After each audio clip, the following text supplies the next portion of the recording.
Everyone hits a bump in the road. What do you do with it?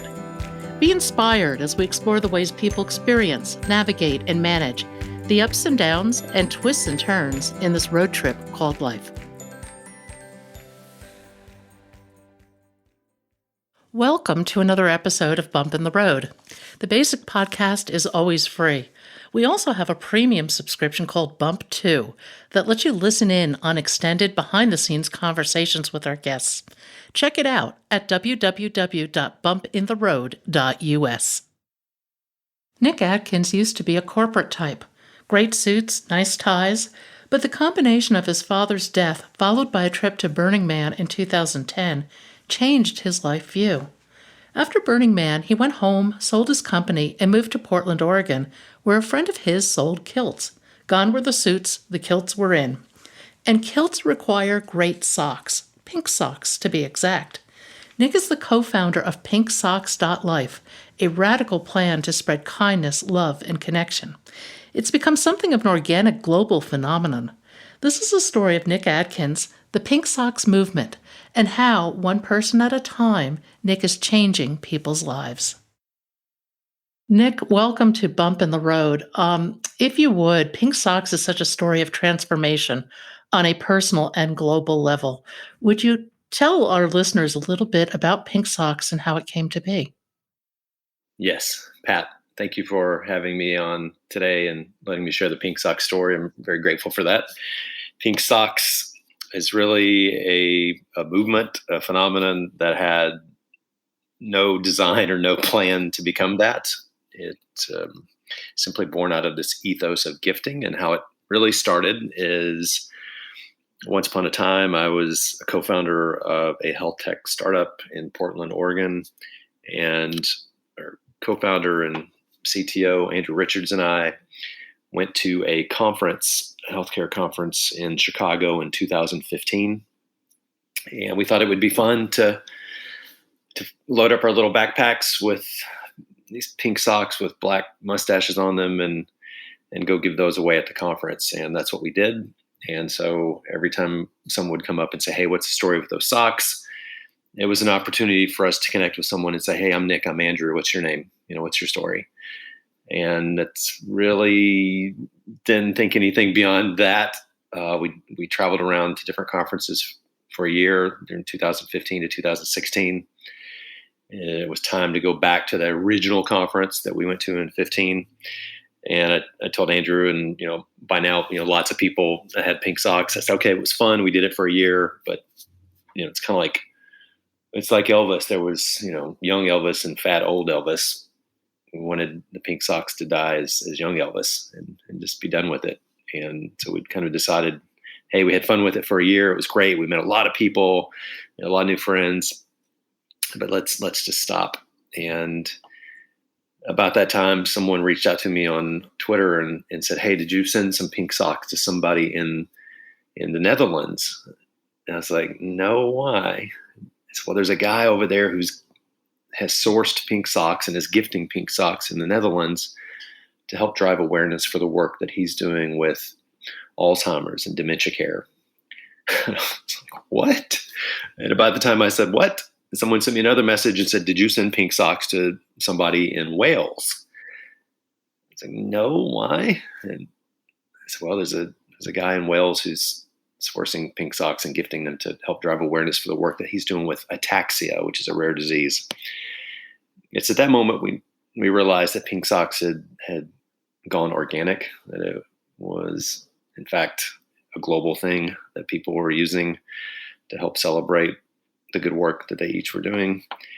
And it's really never slowed up. I got invited to do a TEDx talk in San Francisco in 2017. Did that talk in October of 17, and after that, it really, Pink Socks has really just taken off. I mean, we stopped counting. I don't know, but I've been saying for a year, over 100,000 people that we've gifted Pink Socks to all around the world. And it's fun just to see what this Pink Socks tribe does every day, to see the good that they're doing in their organizations and their communities to help celebrate each other how we're all part of this one big thing. So I'm grateful to be a part of it. It's fun to watch every day. Well, gifting is fun and gifting with a purpose. The pink socks have a purpose of certainly making one smile, connecting with somebody. And I think connecting is unfortunately much rarer than we think in this world. Right. You would think we would be super connected. There's there's a difference between connectivity and connection. And the world is swimming in connectivity. When we are so connected, I mean, we rarely look up from our phones. We rarely take our earbuds out. There's so much connectivity. But what we don't want to do is confuse connectivity with connection. They're different things. And what the pink socks allow you to do is have an authentic connection with another person. Just like on the back of the label of the pink socks, it says every time you wear your pink socks, you're going to connect with someone new. Don't miss each one of those moments. And as you know, Pat, I mean, when you wear your pink socks or your pink socks masks or any of the other pink socks gear, someone comments and said, "Hey, I like those. Those are cool. Those are fun. Those are funky. What's the story?" Boom. That's the universe right there tapping you on the shoulder saying, "Okay, Pat, here it is. Take your earbuds off, get off your phones, stay on the train another stop and introduce yourself and say, 'I'm Pat. What's your name?'" It's in those beautiful moments of connection of one-on-one where the magic really happens, where we're able to practice some empathy and see the humanity in each other. And it's just it never gets old. Yeah, I think it's easy to be heard on social media. Everybody is screaming about something, but seldom are we seen. And one of the things that you said about the pink socks, I believe, was, I see you. Yeah. Yeah. I know I do say that. And on the front label of the pink socks, the label says the world is full of good. When you believe it, you see it. Keep doing that. And every time I have the opportunity to meet someone in real life, and I mean, this goes to after this podcast, I'm going to the grocery store and then I'm going to run to the post office.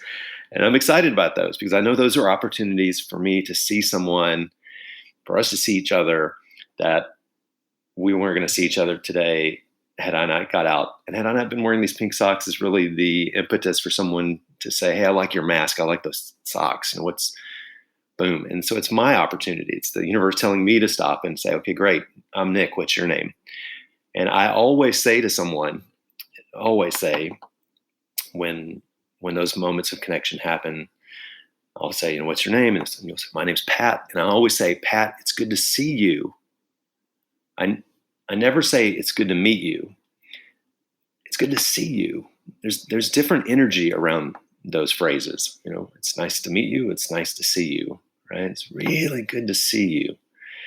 Being seen is so important for all of us as humans. It's this craving for connection that we all have that's hardwired into our DNA. We all want it as humans. And this time that we've been going through with the virus, this pause that we find ourselves in.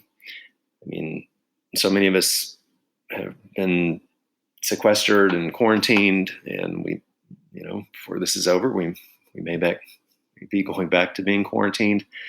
So we've lost a lot of opportunity to connect with other people one-on-one. And I hope, there's so many lessons that we're learning through this time. I hope one of them is to never take for granted each of those wonderful opportunities to see the people around us. Like I say, in line at the grocery store, at the post office, use those opportunities wisely. Don't miss them, because how we're getting through this and how we will continue to get through this is the realization that we're all in this together. And so it is. Now, Pink Socks grew out of your experience at Burning Man. And I know that it was the gifting aspect of Burning Man that really impacted you.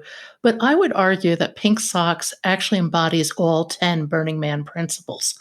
So for people who don't know what they are radical inclusion, gifting, decommodification, radical self reliance, radical self expression, communal effort, civic responsibility, leaving no trace, participation, and immediacy. Well, Pat, I would say you're exactly right, and you've done your homework there. So the one that may be confusing to the listeners is the leave no trace principle, and the drill down on leave no trace is basically don't leave any trash laying around, right? So just pick up your own mess, and there is some of that in the Pink Socks ethos. When I give people the Pink Socks, I say don't take that tag off and throw it down throw it down on the ground. If you want to throw it away, throw it in a trash can or give it to me and I'll throw it away, but don't throw it down. And we've designed the label so that hopefully people even want to keep the label as a keepsake. There's a sticker that comes attached with each of the socks, and the label itself is a nice little reminder to set on your desk or pin on your board there to remind you each day of all the good things that are around us each day that we don't want to miss. Talk a little bit about your experience at Burning Man. Well, I went to Burning Man for my first time in 2010, and at that time I was a suit and tie healthcare executive in Nashville, Tennessee. I was the CEO of a healthcare company there, and my father had chronic lymphocytic leukemia, CLL17, was type of cancer that he had for, I guess, almost 3 years from his diagnosis, just short of 3 years, and it was just really, it was a sad thing, but a beautiful thing to be part of his transition, to be with him when he died, and to bear witness to that, and to share space and a beautiful man who lived a beautiful life now having a beautiful death. And it was such a gift to be with him on that journey. And so he died on June the 10th of 2010.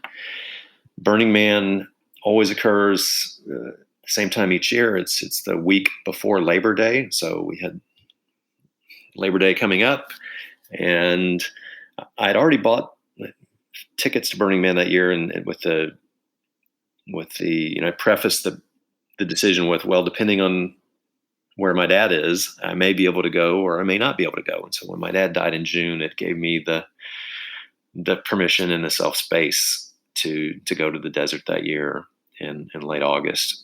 And yeah, I just, it was the perfect timing for me on my path to be a part of my dad's life and death, and to go celebrate his life and things that I was now able to wake up into at that time in my life. I guess I was 45 years old then.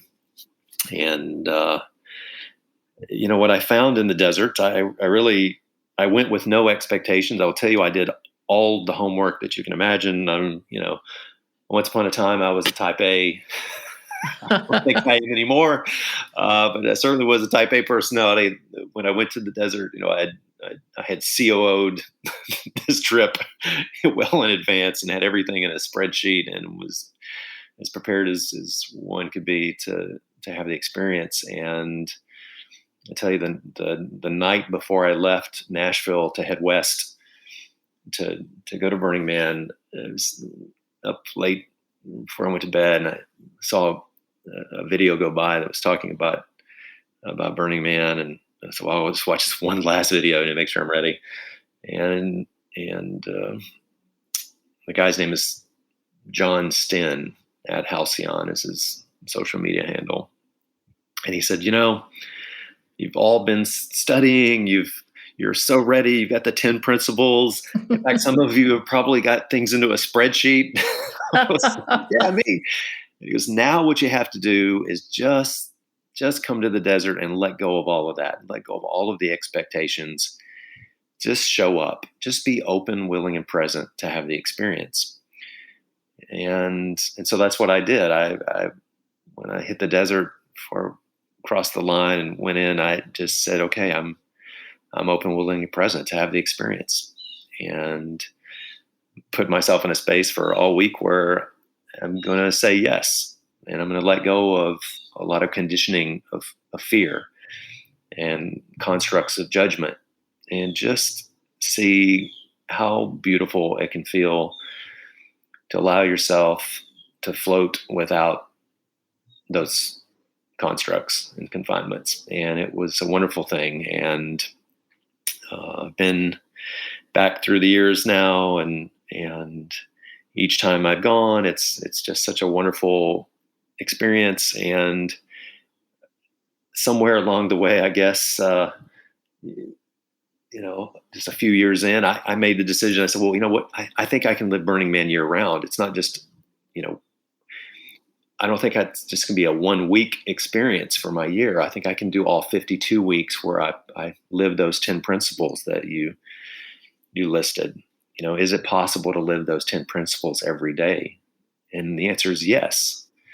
And what a change that's made in my life. And so many people all around the world who, gone to Burning Man through the years and continue to go, that what if we could apply those in our everyday life, what a magical place the world could be. And it's just starting at the end of one, right? Just one person at a time, one smile at a time, one pair of pink socks at a time. I mean, Pat, think about this. Let's just, for simple math, let's say there's 100,000 people around the world today, right now, that have their pink socks. They're wearing them right now. Mm-hmm.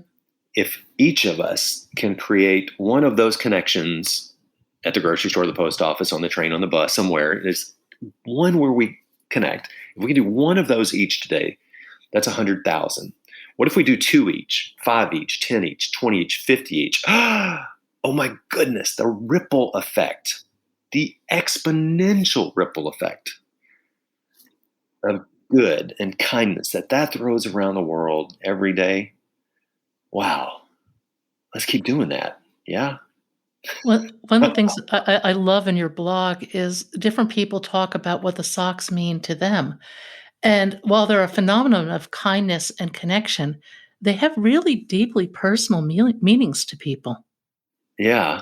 They, from the beginning, of Pink Socks, I really, I keep coming back to this, defaulting to the Burning Man experience, which when I came back from Burning Man the first year and even subsequent years, for people who had not been, who weren't burners, they would say, well, what's Burning Man like? And my answer from the very beginning, and it still is today, is, well, at that time in 2010, there were 70,000 people that would gather in the desert for a week. I'd say, well, 70,000 people having 70,000 unique experiences. Whatever it needs to mean for you is what it's going to mean. And Pink Socks is a lot like that.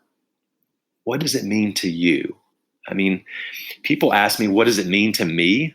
Even now, I would say, I don't really know. What does it mean to you? Because what it means to you is really what's important. Not so much what it means to me. What does it mean to you? That's where the story is. That's the heart speak to be shared. That's the heart speak to be heard. And so Pink Socks by Design, we're a 501c3 nonprofit.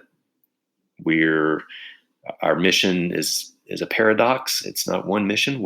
Our mission is to support multiple missions. So we support other nonprofits who are doing social good around the world, help amplify their message. It's not any one thing. It's all of us. And what a beautiful story we all have. Everyone around the world, all of us, everyone has a story to share. all we have to do is stop and listen. I couldn't agree more. You know, one of the things you said about going to Burning Man, and it spills over into Pink Socks, is that you had to go in with no bias or expectations. And I find that really interesting. I'll have a picture of you, I hope, on the website. You went from being Mr. Corporate to wearing a kilt and your pink socks and looking really cool. Um, what a transformation! Yeah, I came home from that first burn in 2010. We were trying to decide what to do with the company at that time, and before I went, I said, I'm going to go to this thing in the desert. I'm going to come back, and I'll kind of have my answer for what we want to do. And when I say we're trying to decide what to do with the company at that time, a lot of things were rolling out in healthcare, um, and so we were like, well, do we sell the company now? Do we merge with another company? Do we acquire another company? Do we take on some more debt? What's the best strategy for what we need to do? And so when I came back from Burning Man and sat in the boardroom and said, well, how was that Burning Man thing? And so now I'm not in a suit and tie. I'm in blue jeans and a t-shirt and Tevas. And they said, how was that Burning Man thing? I said, it was great. And so what's your vote on the company? I said, sell it. I'm done. Yeah. Like, what are you going to do? I said, I'm going to move to Portland, Oregon and become a hippie. So Well, was it an immediate that's all we did. realization, or did it take you a little time to kind of come to this new perspective of life? Well, I think I grabbed all that in that first week, and when I left, and we're driving off the playa, off the desert, and I'd flown in and out of San Diego, so we had this nice long drive to get back to San Diego and kind of decompress and process what had happened in the week. And I had a decision to make. I said, okay, when you get back to Nashville, what do you do with everything you've just learned this week, everything you just experienced? What do you do with this? And I distilled it down into this very binary decision, which was it's much like the Matrix films. You take the red pill or the blue pill. I had a decision to make. So do you want to go back to sleep and keep living the life that you were living, or do you want to stay awake and see how far down the rabbit hole you can go with this? What happens when you just say yes to these 10 principles? And that's what I did. I just said, I've lived 45 years at that time. I was 45 years old in 2010. I said, well, one of the gazillion things I came to realize that week is, and especially, prior to that with my dad's death, was, life is not linear. It's not on this, 0 to 80-year timeline. It's spiraling in and out all the time. It's not a series of if-then equations. We've been conditioned to live our lives. Well, when this happens, then that can happen. When I'm this old, I'll get married. And when I've got, this much money, we'll do this. And then we'll have a baby. And then we'll do these things. And then when I'm this age, retire. And then, no. We're all one phone call away from, you've got cancer. We're all one heartbeat away from a heart attack or a stroke. We're all one breath away now from a virus that could kill us. There is no guarantee of the if-then equation being solved. Life's happening right now in every moment. Don't miss it. And that's a philosophy that I adopted as soon as I got back. I've said, listen, I'm going to live every day like it's my last day. I'm going to wake up grateful. And at the end of the day, before I go to sleep, I'm going to be sitting in gratitude to the life that I lived in this day, that I was able to soak up as much of today as I possibly could, the gift that I was given of this day. And I repeat that every day. I wake up, my first thought is, I'm grateful to still be here. And I try to stay in gratitude throughout the day. And the last thought I have at night, lay down to go to sleep is gratitude for the day that I've been giving. And I've been doing that now for the last 11 years and practicing it every day and every now. And it's made a difference. It's made a difference for me.